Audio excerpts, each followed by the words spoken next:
Hey, how you doing, guys? Today we're working on a PT Cruiser. I believe it's a 2004 PT Cruiser. The customer came in and told me that the dash is not working at all. All the gauges, the lights, it's not working at all. As you guys can see, I'm gonna press the gas for a little bit. When you press the gas, the RPMs should go up, right? That's the normal thing. I'm pressing on the gas and the RPMs is still the same, and all the lights are not coming on. Go into the engine bay and we're gonna locate the fuse box. As you can see, it's between the air filter and this right here.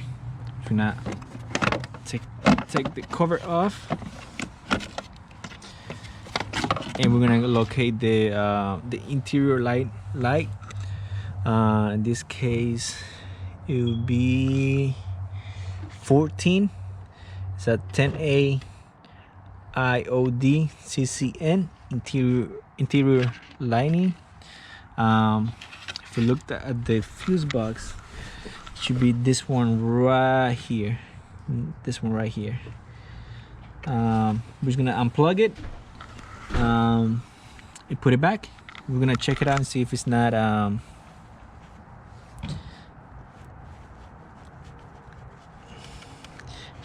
broken.